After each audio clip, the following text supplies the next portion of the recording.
Hello friends, હું દીપ્તિ વ્યાસ અને તમારું સ્વાગત છે ઇંગ્લિશ ગ્રામરના લેક્ચરમાં. આપણે ઇંગ્લિશ ગ્રામરમાં અભ્યાસ કરી રહ્યા છીએ સિમ્પલ પ્રેઝન્ટ ટેન્સ સાદા વર્તમાન કાળનો, અને એમાં પણ આજે આપણે અભ્યાસ કરવાનો છે એ છે WH word question ફોર્મેશનનો.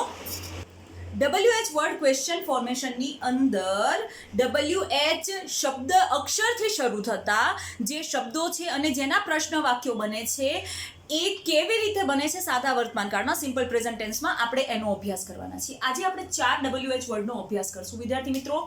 વુ, whom, vote અને વુઝ. આ 4 WH વર્ડનો અભ્યાસ આપણે કરવાનો છે. સૌથી પહેલો જે WH વર્ડ આપણે લઈશું વુ. વુનો અર્થ થાય છે કોણ. અને જ્યારે તમે વુથી પ્રશ્ન બનાવો છો ત્યારે એક વસ્તુ યાદ રાખજો કે વાક્યની અંદર જે કર્તા એટલે કે સબ્જેક્ટ હોય છે એ સબ્જેક્ટને દૂર કરવાનો છે. બોર્ડની અંદર 3 કે 4 માર્કમાં WH વર્ડ ક્વેશ્ચન તમારે ઓપ્શનલ આવે છે કે ભાઈ એક સેન્ટેન્સ હોય એમાં કોઈ એક વર્ડ નીચે લીટી કરી હોય અને એના અનુસંધાને તમારે પ્રશ્ન વાક્ય ઓપ્શનમાંથી જે વિકલ્પ છે એમાંથી પસંદ કરવાના છે. તો એ આ રીતે પણ એક જે ટોપિક છે એ આ રીતે પણ કવર થઈ જશે. તો જ્યારે વુથી પ્રશ્ન બનાવવાનો છે ને ત્યારે વુથી તમે કોઈ સેન્ટેન્સમાં પ્રશ્ન બનાવો છો એટલે એ સેન્ટેન્સમાંથી કર્તા દૂર થાય, સબ્જેક્ટ દૂર થાય. તો એના માટે પહેલો નિયમ આનો એ છે કે ભાઈ જ્યારે તમે વુથી પ્રશ્ન બનાવો છો ત્યારે સબ્જેક્ટ એટલે કે કર્તા દૂર થાય છે. કેવી રીતે? તો સૌથી પહેલા વિદ્યાર્થી મિત્રો આપણે એનું ફોર્મેશન લખી લઈએ, એ સૂત્ર લખી લઈએ કે કઈ રીતે બને. તો ભાઈ who plus V1 plus object plus other word plus ભૂલ્યા વગર ક્વેશ્ચન માર્ક. આ એની ફોર્મ્યુલા છે. હવે વાક્યમાં કઈ રીતે આ ફોર્મ્યુલા લાગુ પડે એ આપણે સમજીએ. તો એના માટે એક્ટિવ વાક્ય રચના, કર્તરી પ્રયોગવાળું વાક્ય ધ્યાનમાં લેવાનું. કર્તરી પ્રયોગવાળું એટલે મેં તમને કીધું હતું કે 4 આંગળીઓ યાદ રાખવાની. પહેલું સબ્જેક્ટ હોય, એના પછી વર્બ હોય, એના પછી ઓબ્જેક્ટ હોય, એના પછી અધર વર્ડ હોય. એ કર્તરી પ્રયોગ એટલે કે એક્ટિવ વોઇસનું વાક્ય થયું. કયું? તો આપણે એક વાક્ય લખીએ કે ભાઈ કર્તા તરીકે મેં લીધો અનિલ, ક્રિયાપદ તરીકે મેં લીધું ઇટ્સ. કેમ ઇટ્સ લીધું? તો ભાઈ અહીંયા આગળ અનિલ એક વચન છે એટલે ક્રિયાપદની પાછળ તો એસ કે આઈએસ લાગે. અહીંયા ઈટ છે એટલે ઇટ્સ લીધું. N apple daily.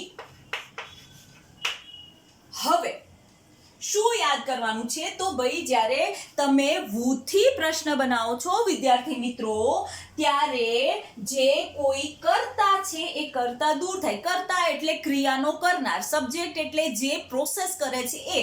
તો અહીંયા ક્રિયા કોણ કરે છે? અનિલ કરે છે. શું કરે છે? તો ભાઈ સફરજન ખાવાની ક્રિયા કરે છે. તો અનિલ છે એ સબ્જેક્ટ થયો. અને જ્યારે તમે વુથી પ્રશ્ન બનાવો છો ત્યારે એ સબ્જેક્ટને દૂર કરવાનો. તો વાક્ય રચના કેવી રીતે થશે? Who eats an apple daily question mark. આ થઈ ગયો વુથી પ્રશ્ન. કશું જ નથી કરવાનું. જો પહેલા શબ્દની નીચે લીટી હોય, પહેલો શબ્દ મોટા ભાગે સબ્જેક્ટ હોય, કરતા હોય, તો એની નીચે લીટી હોય ને તો પ્રશ્ન વુથી જ બને. એટલે એ સબ્જેક્ટ કાઢીને તમારે વુ મૂકવાનું છે, એ નામ કાઢીને તમારે વુ મૂકવાનું છે. યાદ શું રાખવાનું? યાદ એ રાખવાનું છે કે જ્યારે તમે વુથી પ્રશ્ન બનાવો છો ને ત્યારે તમારે ડુ, ડઝ કે ડીડ મૂકવાનું નથી. અહીંયા મેં આમાં સૂત્રમાં જ નથી લખ્યું. ડુ, ડઝ કે ડીડ મૂકવામાં આવતું નથી. તો આ વસ્તુ થઈ ગઈ વુની વાક્ય રચના. Who plus V1 plus object plus other word plus question mark. ઉદાહરણ લીધું તો Anil eats an apple daily. Anil subject, eats V1 an apple object અને ડેઈલી છે એ અધર વર્ડ થઈ ગયો. અનિલ કાઢી અને વુ મૂકી દીધું, બાકીનું આખું વાક્ય જેમનું તેમ. તો આ થઈ ગઈ વુની વાક્ય રચના. હવે વિદ્યાર્થી મિત્રો, જે બીજો WH વર્ડ છે એ WH વર્ડ છે womb. womb એટલે કોને? જ્યારે તમે womb-થી પ્રશ્ન કરો છો ત્યારે કર્મ દૂર થાય. કયા પ્રકારનું કર્મ? તો કર્મ તરીકે એટલે કે ઓબ્જેક્ટ તરીકે તમને કોઈ મનુષ્યનું નામ આપ્યું છે, અથવા તો ઓબ્જેક્ટ તરીકે તમને કોઈ કર્મ વિભક્તિ આપી છે ને, તો અને એ શબ્દની નીચે જો લીટી દોરી છે તો પ્રશ્ન womb-થી બને. સૌથી પહેલા એની ફોર્મ્યુલા જોઈ લઈએ. તો એ કેવી રીતે થશે?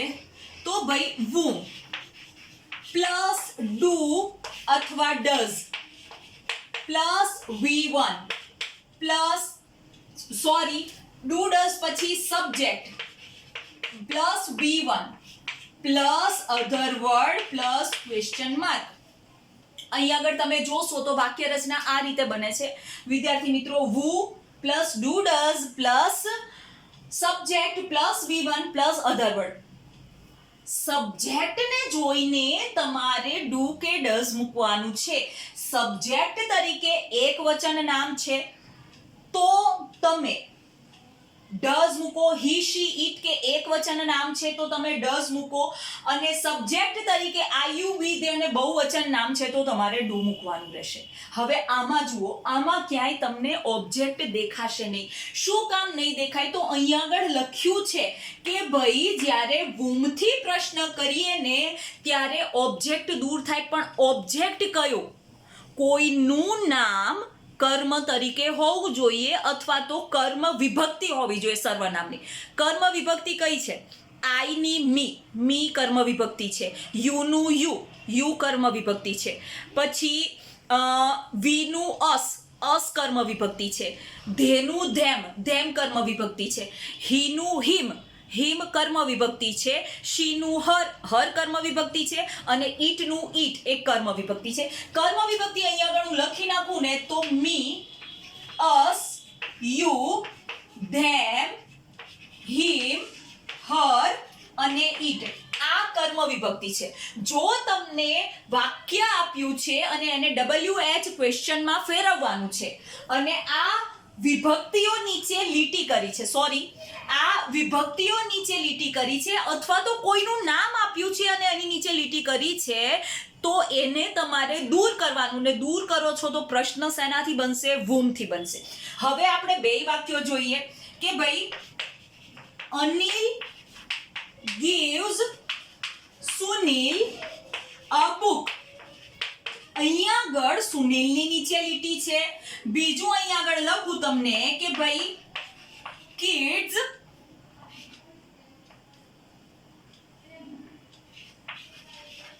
press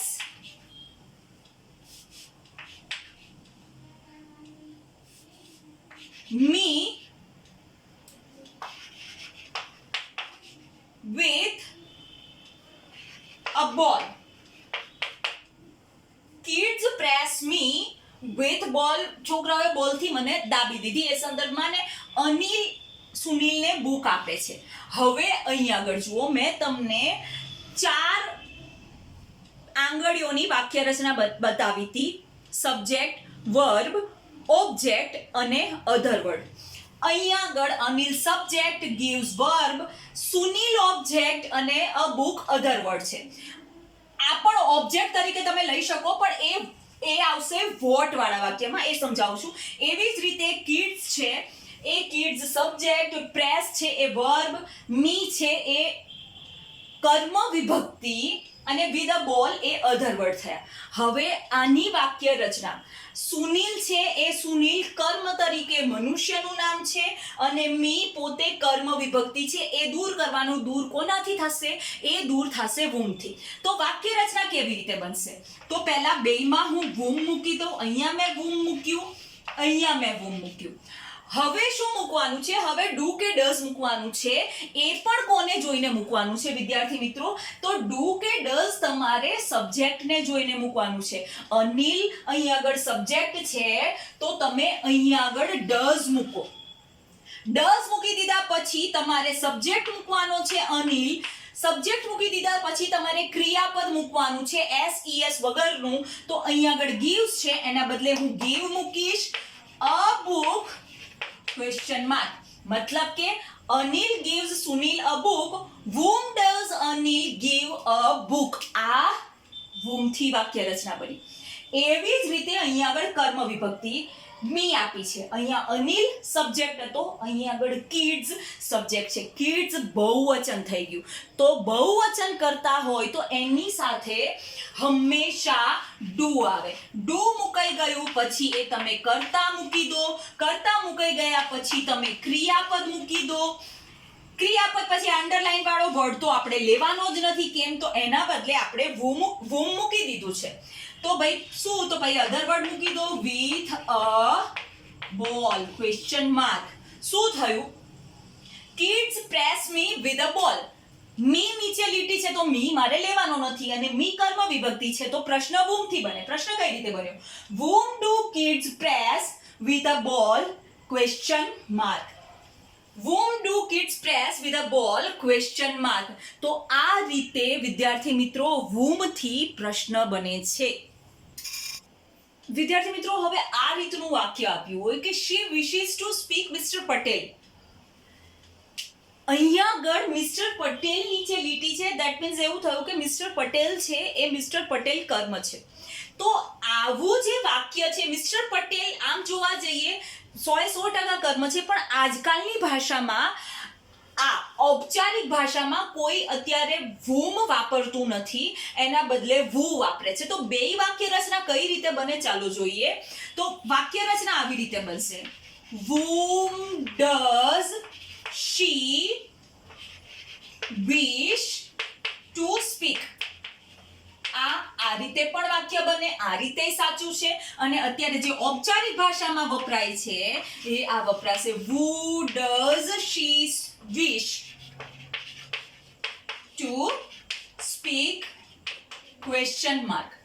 આ બે રીતે વાક્ય રચના સાચી છે. આ ઔપચારિક વાક્ય રચના થઈ ગઈ. who વાપરો છો ત્યારે આખા વાક્યનો સંદર્ભ ઔપચારિક બની જાય છે, ફોર્મલ બની જાય છે. અને આ કર્મ છે એના હિસાબથી who. તો આ બે રીતે વાક્ય રચના સાચી બને છે. ક્યારેક એક્ઝામની અંદર જો whom તરીકે ઓપ્શન જ નથી આપ્યો તો તમે આવી રીતે who નો ઓપ્શન જોજો. ને આમાં તમે એક નવીન વસ્તુ જોઈ. આગળ જ્યારે who થી વાક્ય બનાવવાનું હતું ત્યારે જ્યારે આપણે સબ્જેક્ટ દૂર કરવાનો હતો, જ્યારે આપણે કર્તા દૂર કરવાના હતા ત્યારે આપણે ડઝ નહોતા વાપરતા. પણ એ જ who જ્યારે whomની જગ્યાએ વપરાયો ત્યારે તમારે ડુ કે ડઝ સબ્જેક્ટને જોઈને મતલબ કે શીને જોઈને મૂકવાનો છે. તો આ વસ્તુ થઈ ગઈ વિદ્યાર્થી મિત્રો. ફોર્મલ લેંગ્વેજની અંદર whom નથી વાપરતા તો તમે who થી પણ વાપરી શકો. એક્ઝામના નિમિત્તે આ વસ્તુ એક ધ્યાનમાં રાખજો. બે વાક્ય રચના સાચી છે. ઓકે.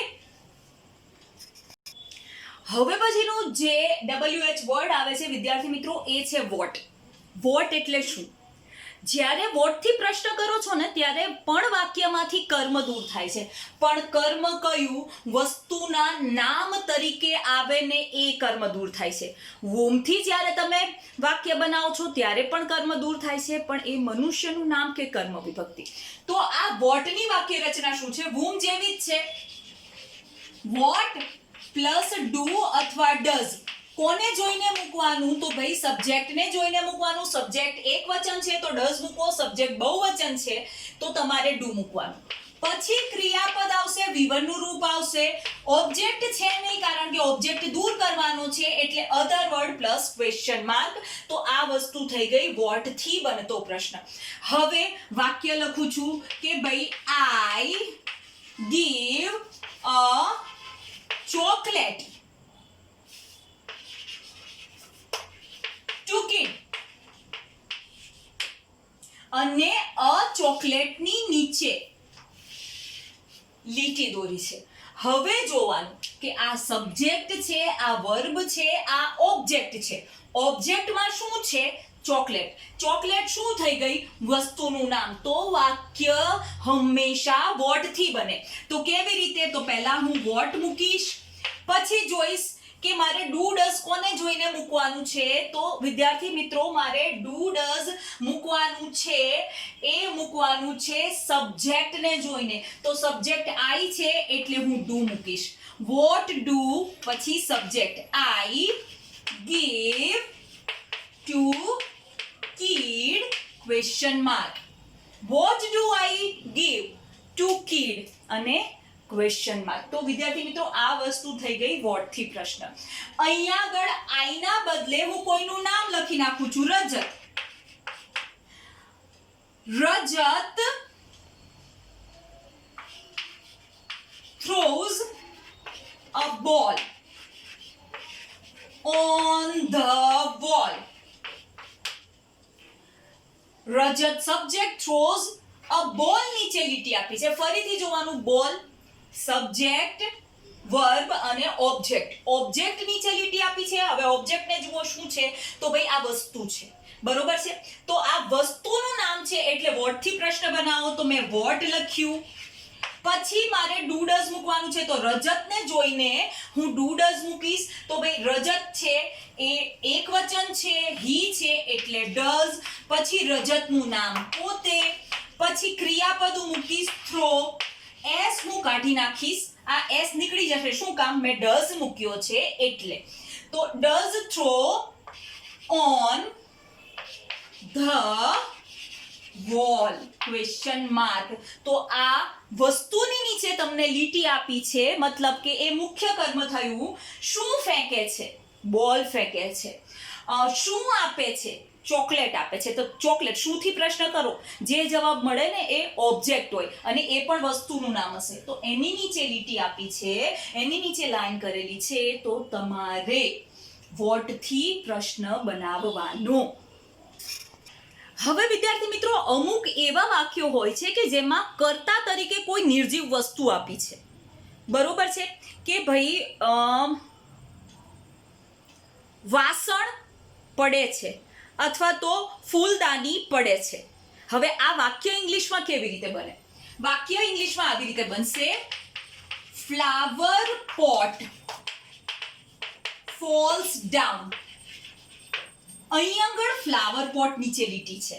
એવું જ બીજું વાક્ય લખું, my legs hurt. My legs નીચે લીટી છે. મારા પગ દુખે છે, મારા પગ દુખે છે અને ફૂલદાની છે એ નીચે પડી. હવે આ તો કોઈ મનુષ્યનું નામ નથી, આ સબ્જેક્ટ તરીકે છે, કશું પડ્યું. આ તો નિર્જીવ વસ્તુ છે. તો નિર્જીવ વસ્તુમાં વુ થી તમે પ્રશ્ન ના કરી શકો.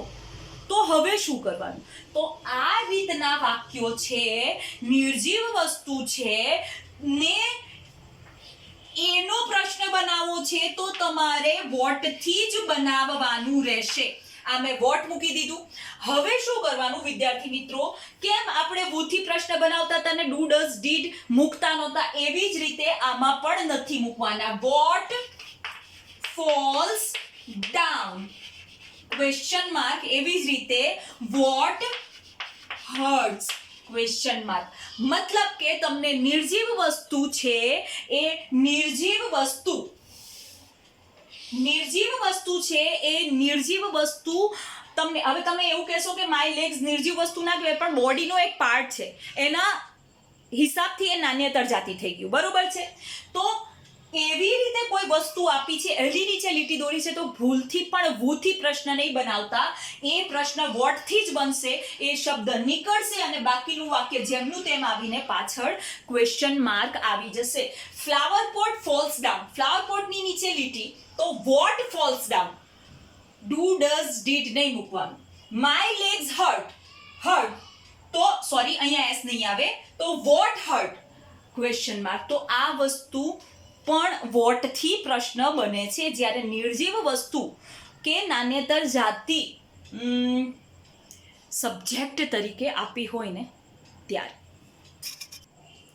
હવે વિદ્યાર્થી મિત્રો, જે આપણો ચોથો WH વર્ડ છે એ છે વૂઝ. whose નો અર્થ થાય છે કોની, કોનું અને કોના. વિદ્યાર્થી મિત્રો, જ્યારે whose થી પ્રશ્ન બનાવવાનો હશે ને ત્યારે કોઈ પણ સંબંધક વિભક્તિ કે માલિક દર્શક શબ્દ નીચે લીટી દોરી હશે. હવે સંબંધક વિભક્તિ કઈ? તો સંબંધક વિભક્તિ છે વિદ્યાર્થી મિત્રો, માય એટલે મારું, અવર એટલે અમારું, યોર એટલે તમારું, ધેર એટલે તેઓનું, હીઝ એટલે તેનું, હર એટલે તેનું અને ઇટ્સ એટલે તેનું. આ સંબંધક વિભક્તિ છે. તો આ સંબંધક વિભક્તિ નીચે લીટી દોરી હશે અથવા તો એપોસ્ટ્રોફી એસ વાળું નામ આપેલું હશે એની નીચે લીટી દોરી હશે. આ સંબંધક વિભક્તિ થઈ ગઈ અને આ માલિક દર્શક શબ્દ થઈ ગયો. અનિલ્સ શર્ટ, અનિલનું શર્ટ. તો માલિક દર્શક શબ્દ શું થયો? અનિલનું. તો આ શબ્દો નીચે લીટી દોરેલી હોય તો એ પ્રશ્ન whose થી જ બને. કેવી રીતે બને એ આપણે જોઈએ. એની વાક્ય રચના આવી રીતે થશે: whose પ્લસ ઓબ્જેક્ટ પ્લસ ડુ અથવા does plus subject plus V1 plus other word plus question mark. હવે તમને વિચાર એ આવશે કે ટીચર અહીંયા આગળ ઓબ્જેક્ટ સાથે કેમ લઈ લીધો?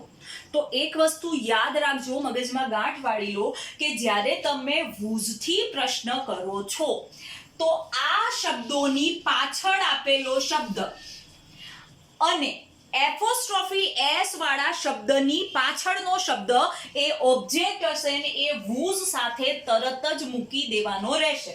કેવી રીતે? તો વાક્ય લખું કે ભાઈ મિલી